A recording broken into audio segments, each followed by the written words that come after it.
parliamo di questa iniziativa, oggi ultima giornata del progetto CEFEL, si arriva alle conclusioni anche con la presentazione della start-up che ha vinto.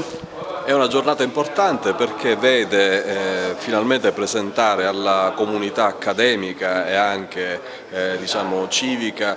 i risultati di questo progetto a cui teniamo moltissimo, il progetto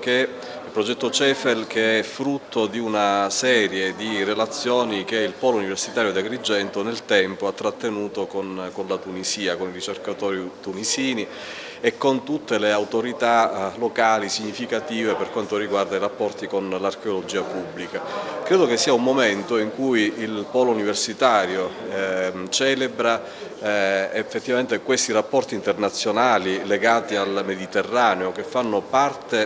sono parte sostanziale della missione dell'Università ad Agrigento. E oggi diciamo, si sancisce effettivamente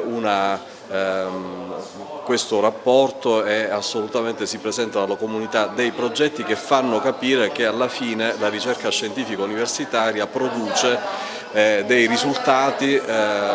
che sono assolutamente dentro la ricerca ma che fanno crescere il territorio e le aspettative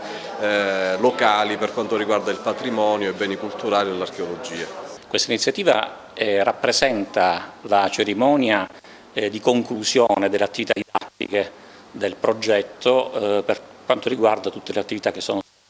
coordinate dall'Università di Palermo, con la consegna degli attestati di frequenza ai corsisti presenti. A conclusione di questo progetto si è posto l'obiettivo di creare una start-up.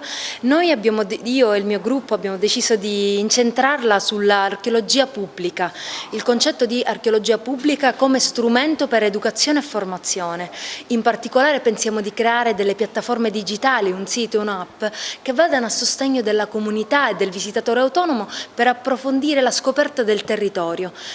In particolare ovviamente di tutti quei parchi archeologici, siti, monumenti, musei che magari sono poco visitati. Ecco, tendiamo a valorizzare quel che ancora non è abbastanza valorizzato. Quindi non solo Agrigento allora? Non solo Agrigento, il progetto per come è impostato può essere applicato ad ogni territorio, infatti inizialmente l'avevamo pensato su Palermo,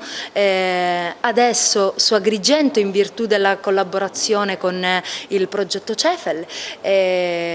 ma anche su vari altri territori dipendentemente dal bisogno. Assolutamente, sono uno dei soci partecipanti al progetto CEFEL, non ho vinto col mio gruppo sfortunatamente, ma abbiamo presentato un'idea per agevolare i turisti nel loro percorso durante la visita archeologica, per esempio delle attività da dedicare ai bambini che magari sono coloro che si annoiano, se vogliamo, forse se non sono come dire, stimolati nella visita possono anche non prestare molta attenzione, e anche per i turisti che vengono da fuori ancora con i bagagli, quindi un deposito per lasciare i propri bagagli, quindi rendere la visita più tranquilla e fruibile possibile con meno stress. Ma la nostra idea sfortunatamente non ha vinto, però non demordiamo, ne faremo una migliore magari per il prossimo anno quando riparteciperemo al progetto. Io sono particolarmente soddisfatto per quello che si sta realizzando oggi e non solo oggi, per due motivi. Sul piano personale, per il lavoro che è stato profuso nella direzione della incentivazione dei rapporti fra Italia e Tunisia e più ancora fra il Consorzio Universitario di Agrigento e le autorità tunisine, ma anche e principalmente perché il Consorzio Universitario, che è il soggetto capofila, ha coordinato questa attività con i partner italiani, il Parco Archeologico e Paesaggistico della Valle dei Templi, l'Università degli Studi di Palermo, il Polo Territoriale di Agrigento e i partner tunisini, ottenendo dei risultati eccellenti,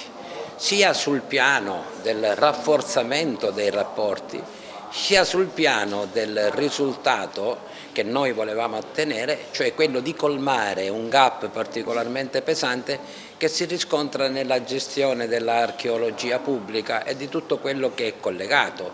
perché abbiamo riscontrato che i processi formativi per le figure professionali che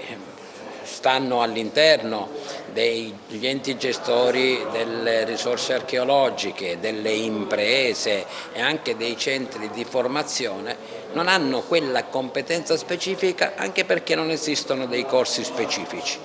Con questo progetto, che rappresenta l'ideale continuità con dei progetti già precedentemente portati a termine con la Tunisia, ha già colmato il gap sul fronte formativo e oggi vengono rilasciati gli attestati a coloro i quali hanno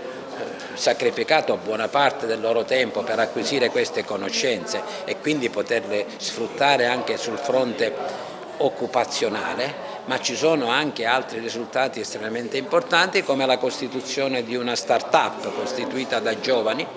che potrà utilizzare questa particolare occasione non solo per svolgere attività all'interno della realtà italiana, ma anche per inserirsi in un contesto internazionale che non è soltanto transfrontaliero. Quindi grande soddisfazione da soggetto capofila, da ente capofila. Evidentemente il Consorzio non può che complimentarsi per il risultato ottenuto e ringraziare sentitamente i partner che sono stati all'altezza del compito loro assegnato.